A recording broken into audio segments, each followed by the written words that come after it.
The stagecoach lurched to a halt in front of the weathered building, and Rebecca Oliverson pressed her gloved hand against the window, her heart hammering so hard she thought the other passengers might hear it. Paso Robles, California stretched before her in the afternoon sun of 1882, a collection of sun-bleached buildings and dusty streets that seemed to shimmer in the heat. She had traveled 3,000 miles from Boston to marry a man she had never met, and now that the moment had arrived, every instinct screamed at her to stay on the coach and ride back the way she had come. But there was nothing to go back to. Her father's debts had consumed everything after his death, leaving her with two choices: accept charity from relatives who viewed her as a burden, or answer the advertisement placed by Preston Harper, a rancher seeking a wife. His letters had been brief but kind, promising a home and respect if not love. At 22, Rebecca had seen enough of the world to know that respect might be the better bargain anyway.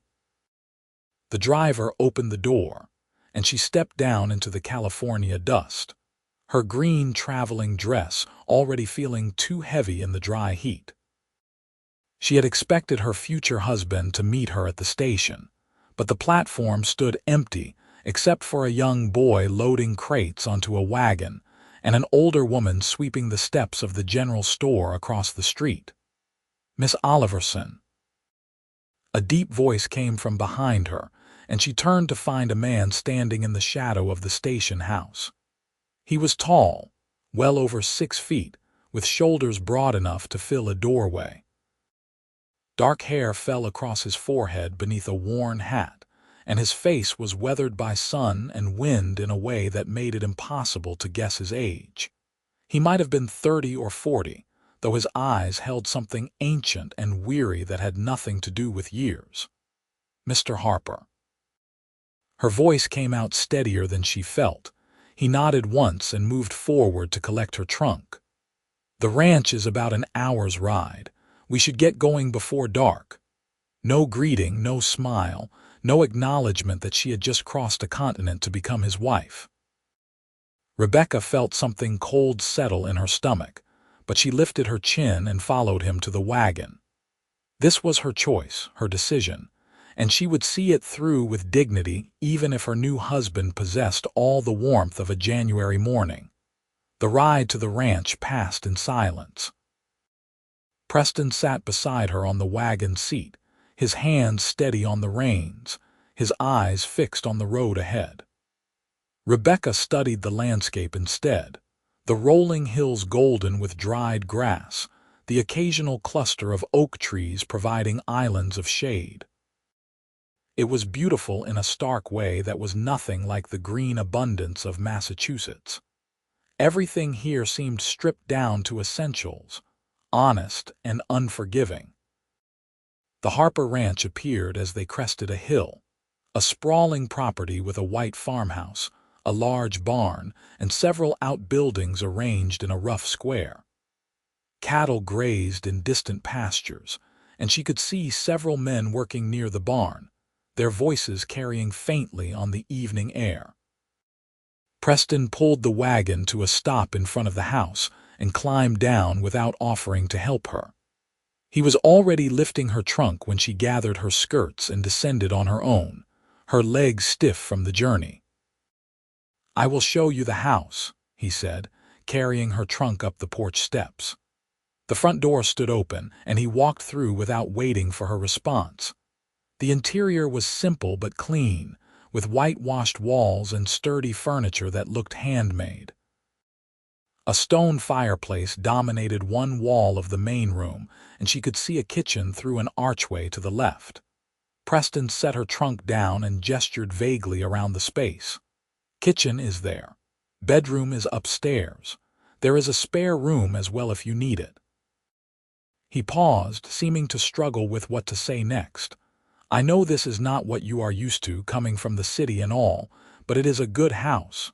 Solid." "It is very nice," Rebecca said truthfully. It was far better than she had dared hope, actually clean and well-maintained where she had imagined something more primitive. Preston nodded and moved toward the bedroom door at the back of the main floor. "I will put your things in here." Rebecca followed him, her stomach tight with nerves. The bedroom was small but pleasant, with a large bed covered in a blue quilt, a dresser, and a washstand. A single window looked out over the back pasture where the last rays of sunlight painted everything gold.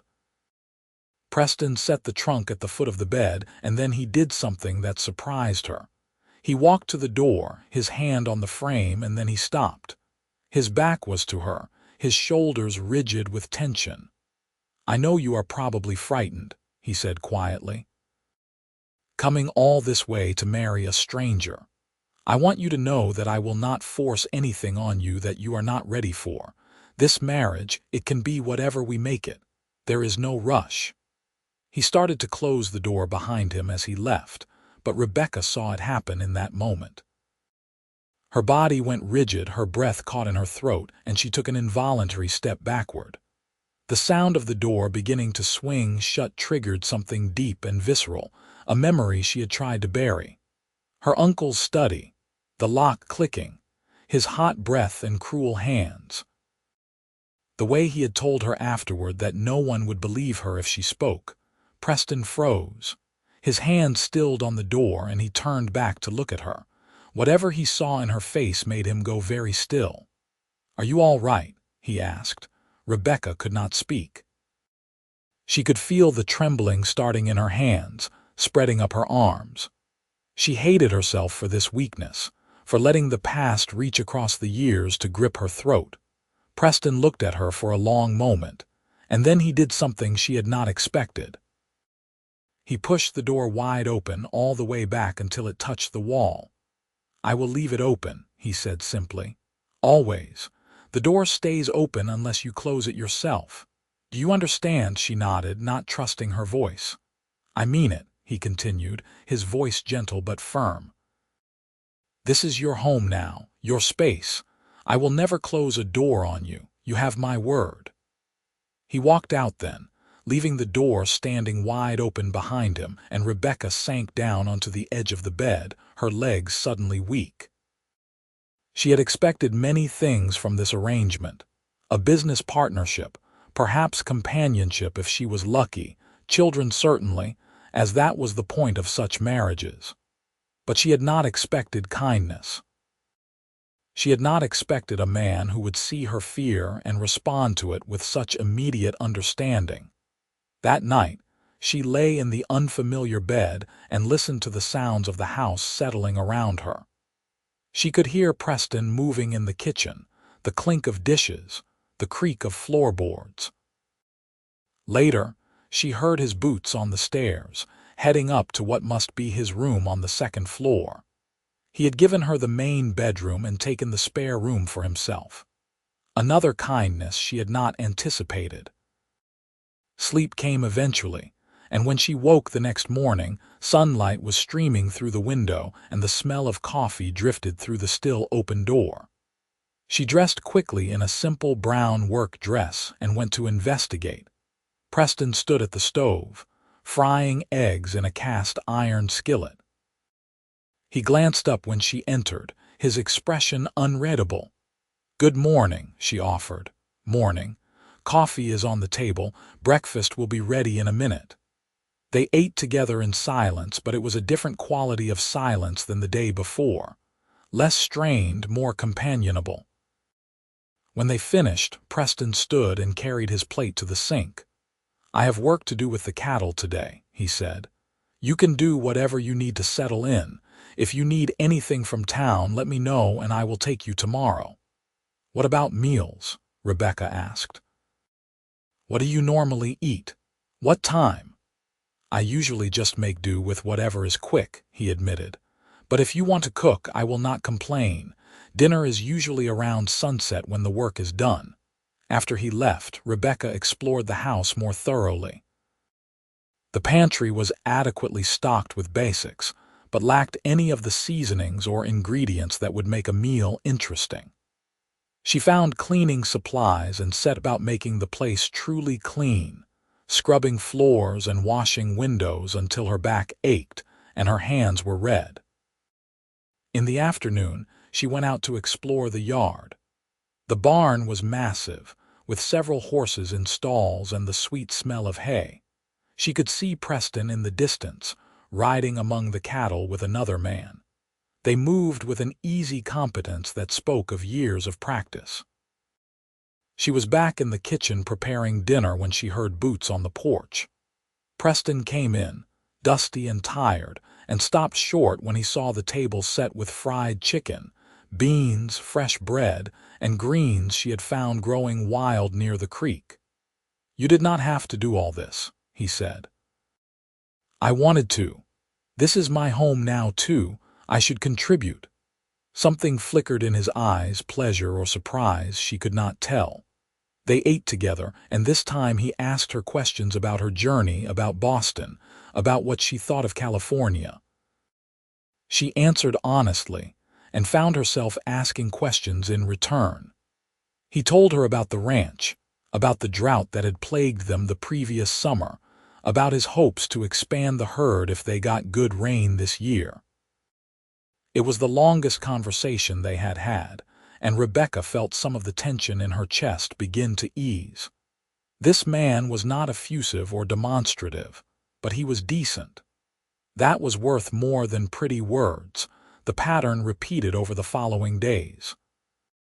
Preston worked from dawn to dusk, and Rebecca managed the house, learning the rhythms of ranch life. He was always respectful, always careful to give her space. And true to his word, he never closed a door on her. If he needed to speak to her and she was in her room, he would call from outside or knock on the open door frame before entering. It was a small thing, but it meant everything. Slowly, Rebecca felt the tight knot of fear in her chest begin to loosen. She started to sleep better, to move through the house without constantly looking over her shoulder. Preston noticed, she thought, though he said nothing. But sometimes she would catch him watching her with an expression of quiet satisfaction, as if her growing comfort pleased him. 2 weeks after her arrival, a storm rolled in from the coast. The rain came down in sheets, turning the dusty yard into a muddy quagmire and flooding the creek until it roared. Preston came in soaked to the skin, his hair plastered to his head, and Rebecca immediately put water on to heat for a bath. "You will catch your death," she scolded, and he looked at her with surprise. "I have been wet before." "That does not mean you should stay that way." "Go change while I heat the water." He obeyed, and when he came back down in dry clothes, she had a pot of soup ready and hot coffee. They ate together while the storm raged outside, and the warmth and comfort of the moment felt almost domestic. Like they were really husband and wife instead of two strangers bound by a legal contract. "Can I ask you something?" Preston said suddenly. Rebecca looked up, wary. "Yes." "That first night when I tried to close the door, what happened to you?" "You do not have to tell me if you do not want to, but I would like to understand." She set down her spoon, her appetite gone. She had known this conversation would come eventually. The question was whether she trusted him enough to tell the truth. "My uncle," she said finally. "After my father died, I stayed with my mother's brother for a few months while the estate was being settled. He was not a good man. He would corner me when his wife was out, lock the door so I could not escape. He never got far. I fought him, but the sound of a door closing, being trapped in a room with a man, it brings it all back." Preston's face had gone very still, his eyes dark with an emotion she could not name. "Did you tell anyone?" I tried. "His wife did not believe me. Said I was trying to cause trouble. So I left and took a position as a seamstress, working for pennies until I saw your advertisement." "I am sorry that happened to you," Preston said quietly. "No man has the right to make a woman feel unsafe, especially not family. It is in the past now." But it still affects you.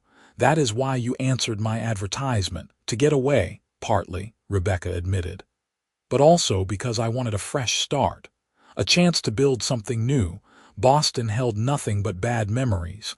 Preston nodded slowly. I can understand that. I came to California for similar reasons. Sometimes you need distance to heal. She wanted to ask what he was healing from, what had brought him west, but he stood and carried his bowl to the sink, and the moment passed. That night, lying in bed and listening to the rain, Rebecca realized something had shifted between them. They were still strangers in many ways, but they were becoming something else too. Partners, perhaps. Friends, possibly. And for the first time since leaving Boston, she felt a flicker of something that might have been hope. The weeks turned into months, and summer deepened into fall. The ranch prospered, with several good calves born and the grass recovering from the drought. Rebecca found her rhythm in the household work, in the garden she planted behind the house, in the chickens she tended. Preston was teaching her to ride, patient with her city-bred clumsiness, and she was teaching him that food could be more than fuel if someone took the time to prepare it properly. They talked more now, about small things and large. She learned that he had come from Texas originally, that his family had died in a fever epidemic when he was 18, that he had drifted west looking for a place to belong. He learned about her love of raiding, her skill with a needle, the way she had once dreamed of being a teacher before circumstances made it impossible. But they were still just friends, just partners in the business of running a ranch. They lived in the same house, shared meals and conversation, but their relationship remained chaste.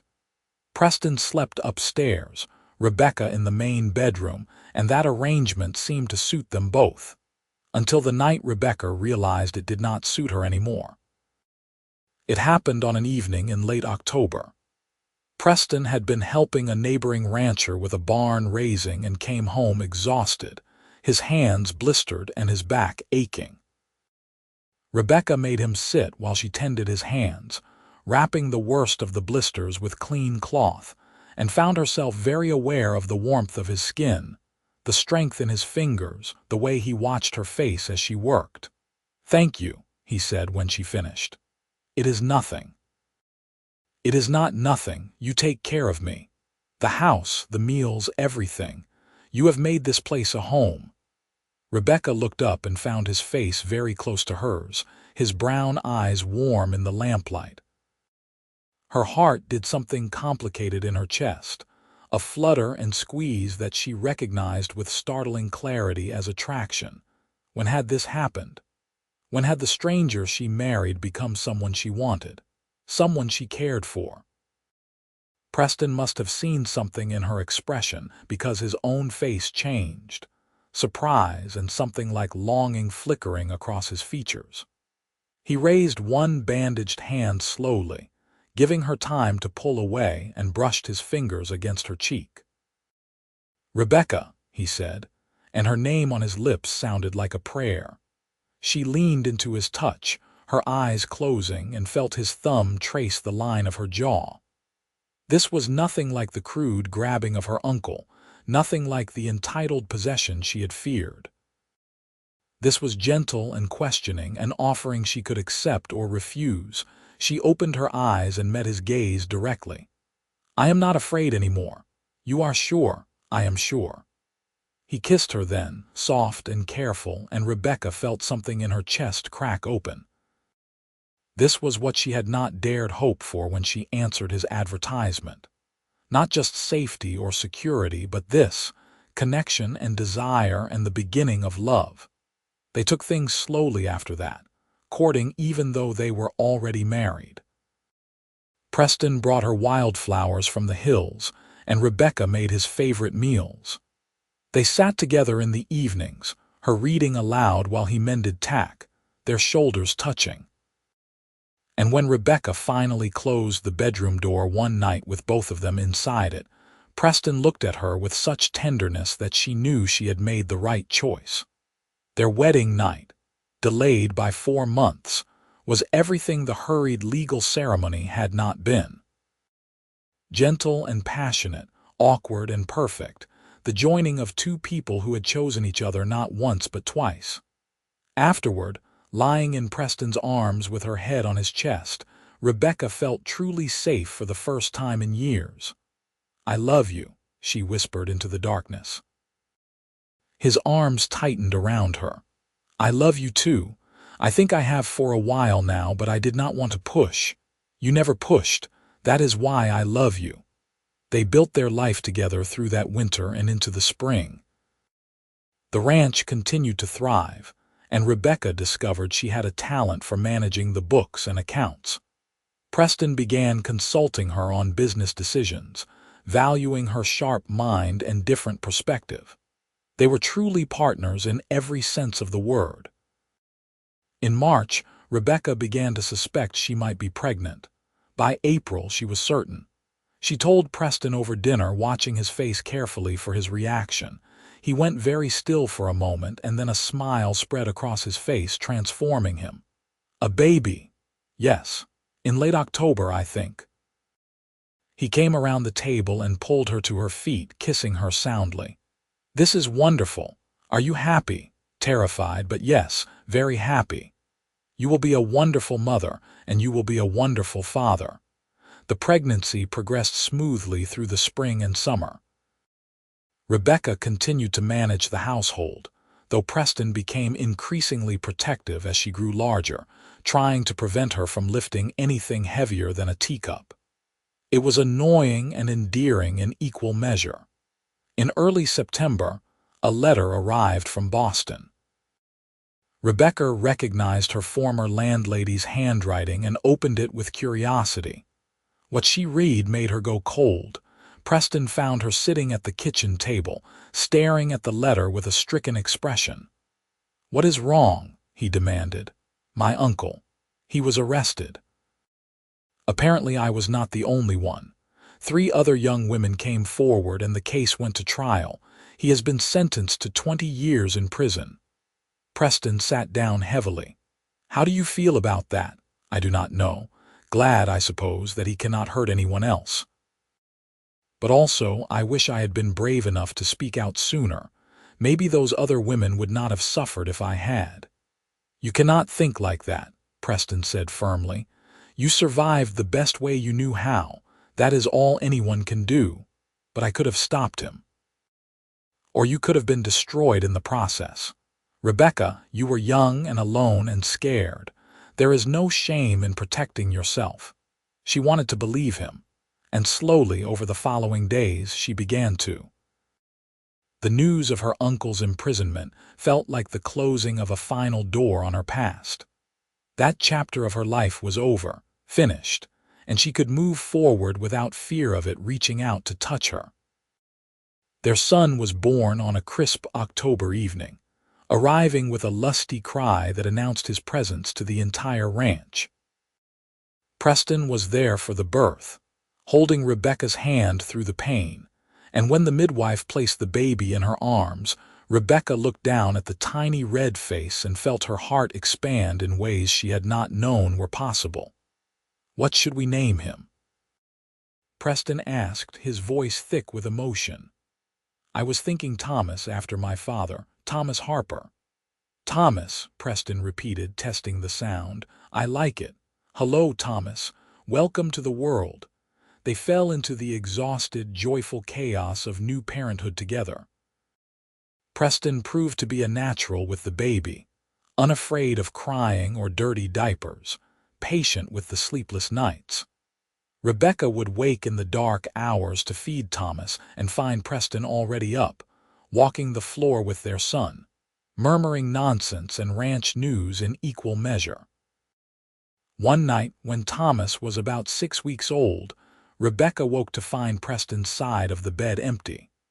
She could hear his voice from the main room and she slipped out of bed to investigate.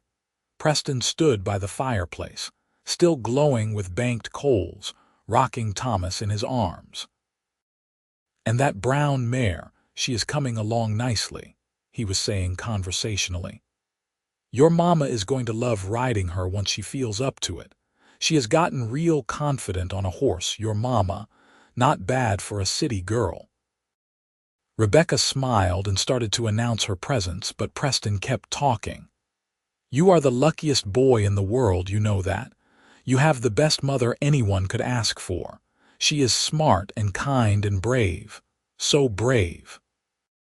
She came all the way across the country to marry a stranger, and she built a home here. Built a family. I want you to always remember that. Always treat women with respect, the way your mama deserves to be treated. Never make anyone feel small or scared or trapped. Promise me that, Thomas. Promise you will be a good man." Rebecca felt tears prick her eyes. She stepped into the room and Preston looked up, not embarrassed at being overheard. He was fussing. "I did not want him to wake you. I heard what you said about being a good man. I meant it. I want him to be better than most men, better than I was before I met you. You were always good, Preston. That is why I fell in love with you." He shifted Thomas to one arm and pulled Rebecca close with the other. They stood together in the firelight, their son between them, and Rebecca thought about how far she had come from that terrified girl on the stagecoach. She had traveled west looking for safety and found so much more. Love, home, family, herself. The next few years passed in a blur of happiness and hard work. The ranch continued to grow, and Preston hired 2 permanent hands to help with the expanding herd.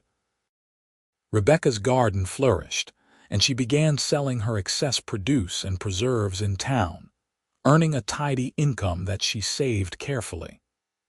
Thomas grew from a baby into a rambunctious toddler who wanted to follow his father everywhere, already fascinated by the horses and cattle. When Thomas was 3, Rebecca discovered she was pregnant again. This pregnancy felt different, harder on her body, and Preston hovered nervously until she threatened to hit him with a wooden spoon if he did not give her space to breathe. Their daughter arrived in June of 1886, a tiny, delicate thing with her mother's dark hair and her father's brown eyes. They named her Margaret, after Preston's mother, and called her Maggie. Where Thomas had been an easy baby, Maggie had opinions about everything from the first day. She knew what she wanted and when she wanted it, and she was not shy about expressing her displeasure when the world failed to cooperate. "She is going to be trouble," Preston said with undisguised pride. "She is going to be strong," Rebecca corrected. "Like her father." "Like her mother," Preston countered and kissed her forehead. Life settled into a new rhythm with 2 children. Thomas started learning his letters, bright and curious about everything. Maggie toddled after her brother, determined to keep up despite being 3 years younger. The ranch prospered, with Preston's cattle developing a reputation for quality that commanded premium prices. Rebecca's preserves and pickles became sought-after items at the Paso Robles General Store, and she found satisfaction in contributing financially to the family. But it was not all smooth sailing. The summer of 1888 brought drought again, worse than before. The creek dried to a trickle, and the grass turned brown and brittle. Preston worked himself nearly to exhaustion trying to keep the cattle watered, and the stress showed in the new lines around his eyes. One evening in August, he came in after dark, his face grim. "I am going to have to sell off some of the herd," he said without preamble. "We do not have enough water or forage to sustain them through to winter." Rebecca knew what that meant. Years of careful breeding and building reduced in a single decision. But she also knew he was right. How many? Maybe a third. The older cows, the ones past prime breeding, we will keep the young stock and the best bulls. That is the right choice. We will survive, Preston, we always do. He pulled her into his arms, holding on like she was the only solid thing in a shifting world. "What would I do without you? You will never have to find out." They sold the cattle at a loss, but it was enough to buy feed for the remaining herd and see them through to winter. When the rains finally came in November, turning the brown hills green almost overnight, it felt like a reprieve from a death sentence. Christmas that year was quiet but happy. Rebecca made a special dinner with dried fruit and nuts she had been hoarding, and Preston surprised the children with hand-carved wooden toys. Thomas got a horse on wheels, and Maggie received a doll with a painted face. They sat together in the glow of the fireplace, Preston reading the Christmas story from Rebecca's treasured Bible, and Rebecca thought that this, right here, was what happiness looked like. In 1889, talk began in town about bringing a railroad spur to Paso Robles. Preston attended several town meetings and came home troubled. If the railroad comes through, it could change everything, he told Rebecca. Make it easier to get our cattle to market, but it will also bring in more people, more development. I am not sure how I feel about it. Change is not always bad, Rebecca pointed out. We changed, remember, and that worked out well, he smiled at that. That it did. All right, I will support the railroad plan, but I reserve the right to complain about progress. Julie noted. The railroad did come, completed in late 1890, and Preston had been right about it changing things. Paso Robles began to grow, with new businesses opening and new families arriving. The Harper Ranch remained somewhat isolated, cushioned by its size, but Rebecca made an effort to welcome the newcomers, particularly the women who arrived looking lost and overwhelmed by the frontier. One of these women was Emily Warren, a mail-order bride like Rebecca had been, though her situation was more dire. Her husband was a brutal drunk who worked her like a servant and beat her when the mood struck. Rebecca saw the bruises at church one Sunday and pulled Emily aside afterward. If you need help, you come to me, she said quietly. Day or night, you understand, Emily's eyes filled with tears. I have nowhere to go. I used every penny I had to come west. You do not need money, you just need courage. When you are ready to leave, come to the ranch. We will help you. It took 3 more months, but Emily finally appeared one night, her face swollen and one arm hanging limp. Preston took one look at her and went for his rifle. Where does he live? He demanded. Preston, no, Rebecca said sharply. She needs a doctor, not revenge. He cannot be allowed to get away with this, and he will not. But we do this legally. Take her to Doc Miller and then we go to the sheriff. We do this right. Preston struggled visibly with his temper but finally nodded. You are right. Come on, Miss Warren, let us get you fixed up. The doctor confirmed that Emily's arm was broken, along with 2 ribs. The sheriff, faced with the evidence and Emily's tearful testimony, arrested her husband that night. He was fined and sentenced to 6 months in jail, and the marriage was quietly annulled. Emily stayed at the ranch while she recovered, helping with light housework as payment, though Rebecca told her it was not necessary. She watched the Harper family with something like wonder in her eyes. I did not know it could be like this, she said one evening, watching Preston play with the children on the floor. I thought marriage was just enduring. I did not know you could be happy. Not all men are like your husband, Rebecca said gently. There are good ones out there. How did you know your husband would be good? When you answered his advertisement, I did not, Rebecca admitted. I was just as scared as you were, but I got lucky. Preston is a good man. He left the door open for you, Emily said suddenly. I heard you talking to Maggie about it. He keeps his promises. He does. Always. Emily left in the spring to take a position as a schoolteacher in town, her arm healed and her spirit stronger. She visited often, becoming a friend to Rebecca and an honorary aunt to the children. 2 years later, she married the town's bank clerk, a gentle man who treated her like she was made of spun gold, and Rebecca stood up at her wedding with tears of joy in her eyes. Life continued its steady march forward. Thomas turned 10, then 12. growing tall and serious, his father's son in every way that mattered. Maggie was 8, bright and fierce, already making noises about wanting to learn ranching alongside her brother. Preston taught them both to ride and rope, to mend fences and tend animals, preparing them for the life they had been born into. In 1895, Preston's health began to trouble him. Nothing dramatic, just a persistent cough that would not go away, a tiredness that sleep did not cure. Rebecca insisted he see the doctor, and the news was not good. His lungs were damaged, probably from years of working in dust and heat, and there was no cure. Just rest and time and the hope that it would not get worse quickly. Preston took the news with characteristic stoicism, but Rebecca saw the fear in his eyes that night. "I am not ready to leave you," he said quietly. "The children are still young. The ranch still needs work. And I need more time with you. We have not had nearly enough." "Then we will make the most of the time we have," Rebecca said fiercely. "No regrets, no looking back. We will fill every day with living." And they did. Preston cut back on the physical labor, letting the hired hands and Thomas, who was 15 now and capable, handle more of the work. He spent more time with the children, teaching and talking, making sure they knew him. And he spent time with Rebecca, taking walks in the evening, sitting together watching the sunset, holding hands like young sweethearts instead of a couple married for 13 years. "You regret it?"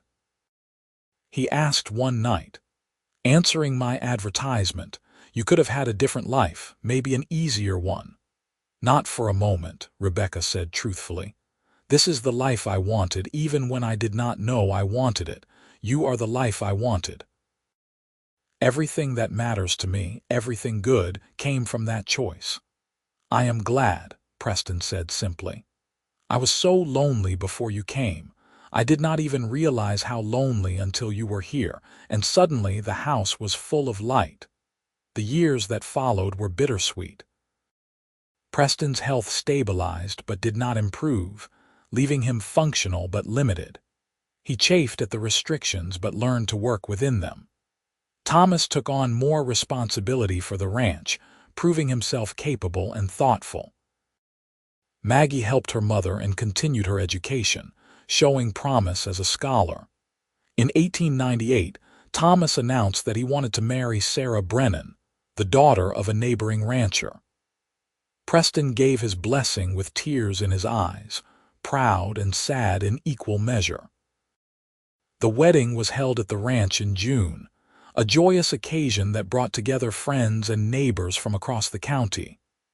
"One down, one to go," Preston joked to Rebecca at the reception, watching Thomas and Sarah dance. "Maggie has years yet before we need to worry about that," Rebecca said firmly. "She is only 14, but growing up fast. They all do." 2 years later, in September of 1900, Preston caught a cold that turned into pneumonia.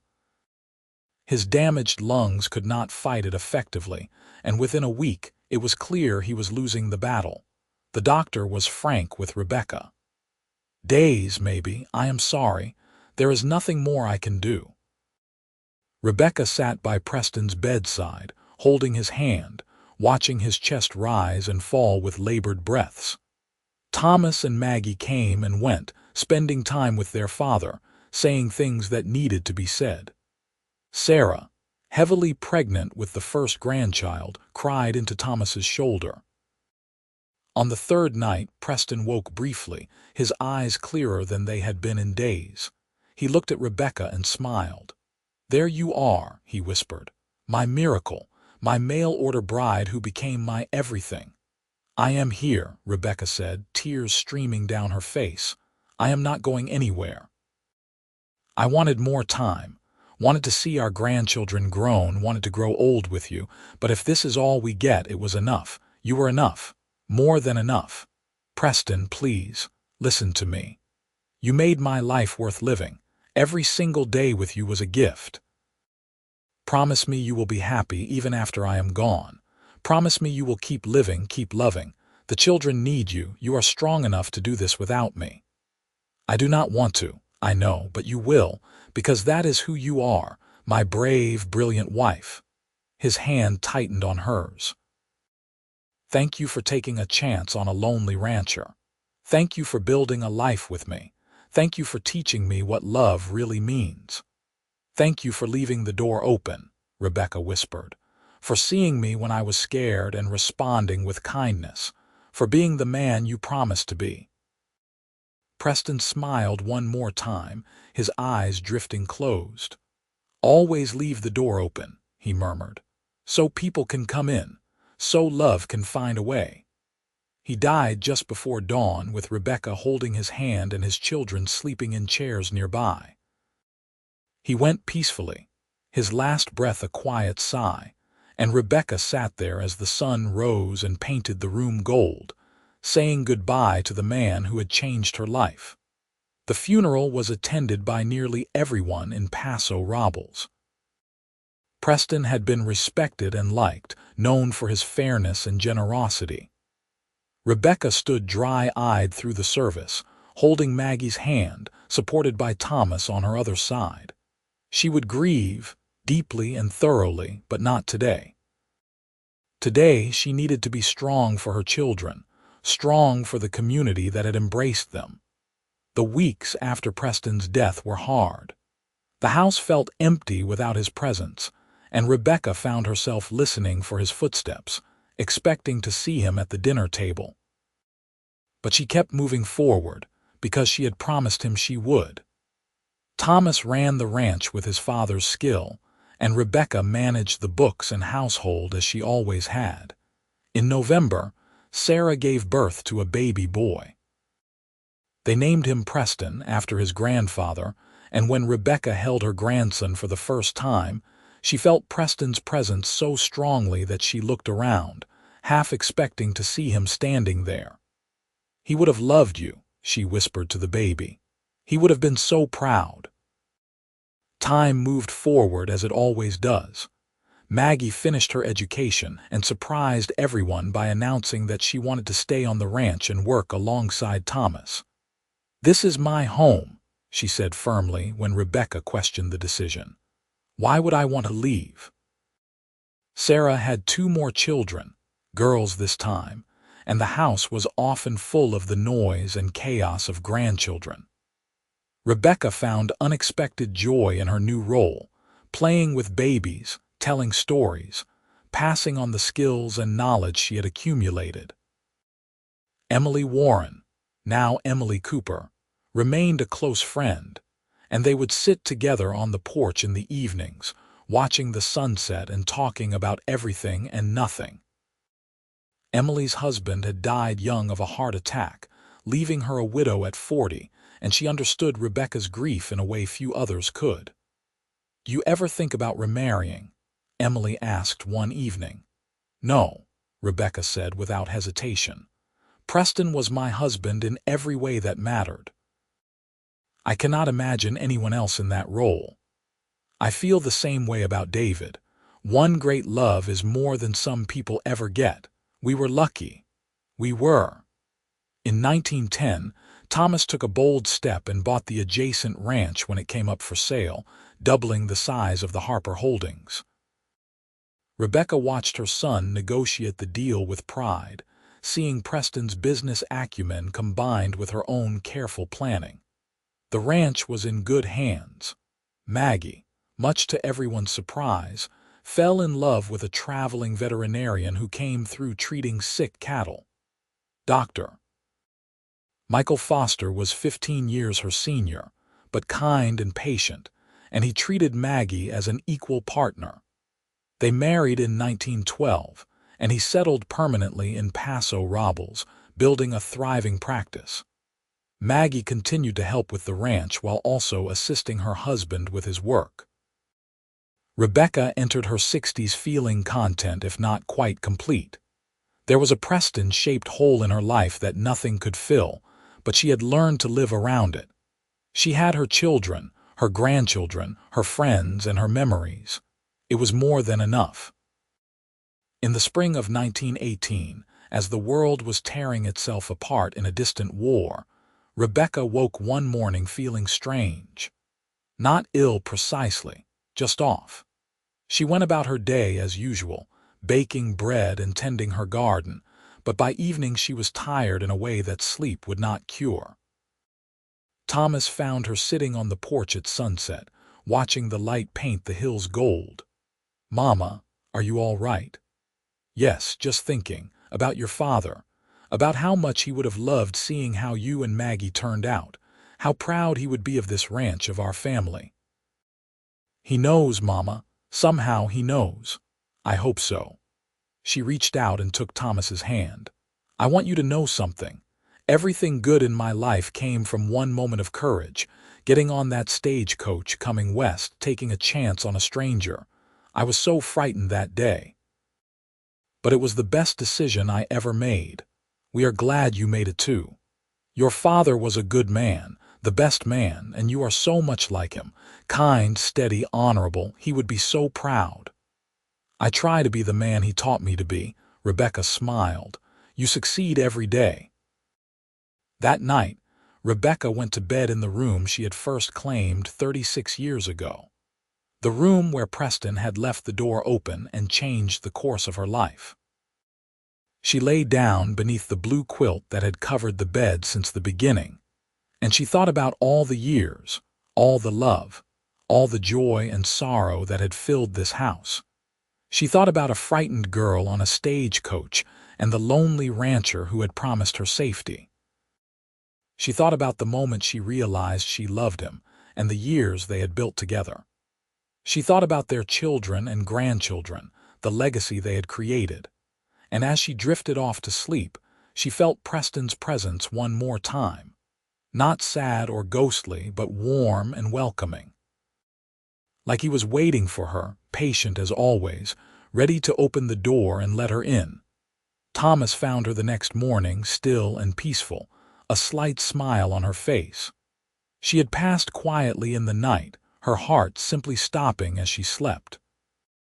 She was 60 years old, and she had lived a life full of more love than she had ever dared imagine.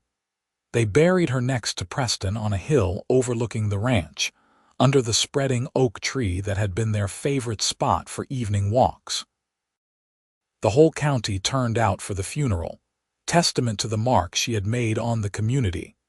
Thomas stood at the graveside, his children and grandchildren around him, and he told the story one more time.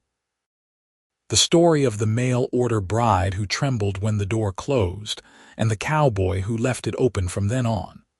The story of how a small act of kindness had built a family, a ranch, a legacy that would endure for generations. "She taught us that courage is not the absence of fear," Thomas said. "It is moving forward despite the fear. She taught us that love is not just passion, but respect and partnership and choosing someone every day. And she taught us that home is not a place, it is the people you build a life with." Maggie added her own words. "Mama always said that the door should stay open. Open to possibility, to change, to love. She never locked anyone out, never made anyone feel small or afraid. She welcomed people in, and her life was richer for it." They placed flowers on both graves, and as the sun set over the California hills, the family gathered together. 3 generations of Harpers, all of them alive because a lonely rancher had placed an advertisement, and a frightened woman had found the courage to answer it. The ranch continued to thrive, passing from generation to generation. The story of Preston and Rebecca became family legend, told and retold, a reminder of where they came from and what values they held dear. The blue quilt from their bed became an heirloom, wrapped carefully and brought out for special occasions. And in every Harper home, there was always one door left open, a symbol and a promise. Years later, Thomas's great-granddaughter would write a book about her ancestors, compiling letters and documents and family stories into a history of the Harper Ranch. She dedicated it to Preston and Rebecca, who taught us that love is built on respect, trust is earned through actions, and courage is choosing to hope even when you are afraid. The book ended with Rebecca's own words, taken from a letter she had written to Emily on their 25th wedding anniversary. "I came west expecting nothing more than survival. I found a partner, a love, a home, and a life beyond my wildest dreams. If I could go back and give my younger self any advice, it would be this. Take the chance, board the stagecoach, and trust that sometimes the best things in life begin with an act of faith. And when you find someone who sees your fear and responds with kindness, who opens doors instead of closing them, who gives you space to heal and grow, hold on to them. That is the person worth building a life with. That is love." The mail-order bride had trembled when he tried to close the door, and the cowboy left it open from then on. It was a simple act, a moment of compassion, but it changed everything. It built a marriage, a family, a legacy that echoed through generations. And every time a Harper held a door open for someone, every time they chose kindness over convenience, they honored the couple who started it all, Preston and Rebecca Harper, mail-order bride and lonely rancher, who found each other across the distance and built a love story for the ages. They had met as strangers, bound by legal contract and mutual need. They had become partners, then friends, then lovers, and finally soulmates. Their love had not been perfect or easy, but it had been real and lasting, built on a foundation of respect and trust. And in the end, that was everything. That was the whole story, the complete truth of a life well lived and a love that endured beyond death. The door had opened, and love had walked through, and nothing would ever be the same again. It was the best kind of beginning, the sweetest kind of forever, and it all started with one simple, profound act of kindness on a hot California evening in 1882.